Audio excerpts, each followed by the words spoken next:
Good morning, જય શ્રી કૃષ્ણ. કેમ છો બધા? મજામાં જશો તો ફરી એકવાર સ્વાગત છે તમારું મારા નવા વ્લોગમાં. સવારે તો આપણે કંઈ વિડીયો લેવાનો ટાઈમ ના મળ્યો એટલે અત્યારે બપોરના 2 વાગી ગયા છે અને અત્યારે ફ્રી થઈ છું. કારણ કે જો આ બાજુ બટેટા અને ડુંગળી ને બધું જો અત્યારે શાક ને એવું બહાર ગઈ હતી તો શાક લઈ આવી છું. તો ઘરનું કામકાજ કરીને તો ફ્રી થઈ ગઈ. હવે આ બધું શાક છે ધોઈને બધું ઠેકાણે પાડવાનું છે. અને આજે સાંજે આપણે ભજીયા બનાવવાના છે કારણ કે કાલે વરસાદ આવી ગયો એટલે એની બધી તૈયારી આપણે જે બધી સામગ્રી જોઈએ એ બધું લેવા છીએ. તો એ બધું અત્યારે પતાવવાનું છે. રસોઈ તો હજી બાકી જ છે, ફટાફટ રસોઈ કરવાની, પછી બધું શાકભાજી ધોવાનું. આ બાજુ જો અમારા મેડમ બેસી ગયા ચેર ઉપર નાસ્તો પાણી કરીને. શું જોવે? કાર્ટૂન જોવે? ક્યાં કાર્ટૂન? તો આ બાજુ ટીવી ચાલુ છે ને અહીંયા ચેરમાં બેઠી બેઠી કાર્ટૂન જુએ છે.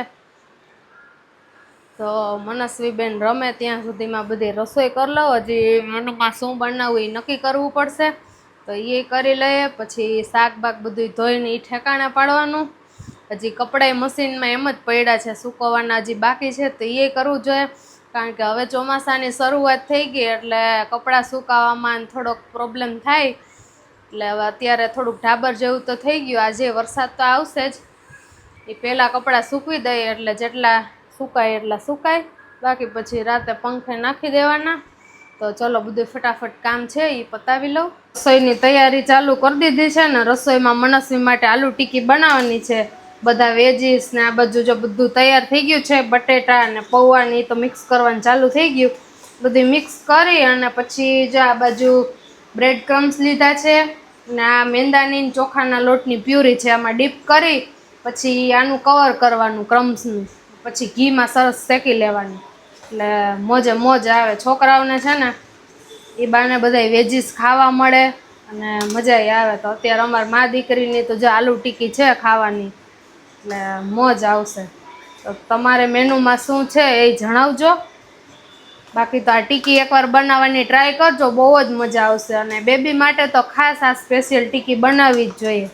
અમારા મનસ્વી બેનને તો બહુ ભાવે. એટલે આજે અમે થોડુંક લેટ થઈ ગયું છે કારણ કે શાક અને એવું બધું લેવા ગયા હતા ને બેંકનું કામ હતું તો એ બધું પતાવતા અત્યારે 3 થઈ ગયા છે. ઉઠવાના ટાઈમે અત્યારે સુવાનું છે. એટલે હવે મનસ્વીને જમાડીને સુવડાવી દઈએ પછી આપણે સરસ જમવા બેસવાનું છે. તો જો ટીકી બનાવવાનું ચાલુ થઈ ગયું છે અને આ બાજુ જો 4 ટીકી તો બનીને રેડી થઈ ગઈ. એટલે સરસ મજાની ટીકી બની, હજી થોડીક બનાવવાની બાકી છે. ને આ બાજુ જો અમારા મનસ્વી બેન બેસી ગયા છે ટીકી ખાવા. શું ખાવું? ટીકી ખાવી હે? હા. તો મનસ્વીને છે ને ટીકી ભાવે છે એટલે આજે એના માટે ટીકી બનાવી તો બહુ ખુશ થઈ ગઈ. તો ફટાફટ એને ખવડાવી દઈએ પછી સુવડાવવાની છે. જમીને ગાઈસ થઈ ગયા છે આપણે ફ્રી. અને જો આજે વરસાદની રાહ જોતા પણ આજે બી વરસાદ આવ્યો નહીં. અને આ બાજુ જો મનસ્વી બેન નો ઢગલો પડ્યો છે રમકડાનો. ડાન્સ કરતો આખું આ ચટાઈ પાથરેલી છે અને એની અંદર ઢગલો કર્યો છે રમકડાનો. અને આ જો મનસ્વી, આ બધા રમકડા છે ને ભરવા બહુ મુશ્કેલ થઈ જાય, રમીને તો એ મૂકી જ દે જો. એટલે આજે છે ને મને આઈડિયા આવ્યો ચટાઈ પાથરીને એમાં જ રમકડા રીએ. ઓલો તો સોફા નીચે વયા જાય આમ તેમ બધાય ફરે, એના કરતા સ્પેસિફિક જગ્યામાં રીએ. એટલે કાનો ડાન્સ કરો. સ્પેસિફિક જગ્યા પણ તોય તારે ના રીએ કારણ કે આ બહુ એટલા બધા ડાયાય નથી કે એટલામાં જ રમે. ઈ ક્યાં ના ક્યાં ઘા કરે તો ઈ કઈક અલગ જ બધું કરી નાખે. હા. અને આ બાજુ જો ડાયાના રોમાં ચાલુ રાખી દીધું અને પોતે અહીંયા રમકડાથી રમે. એવું નહીં કે પાછું એને ટીવી જ જોવું હોય, ટીવી જોવે નહીં પણ ચાલુ કરાવે.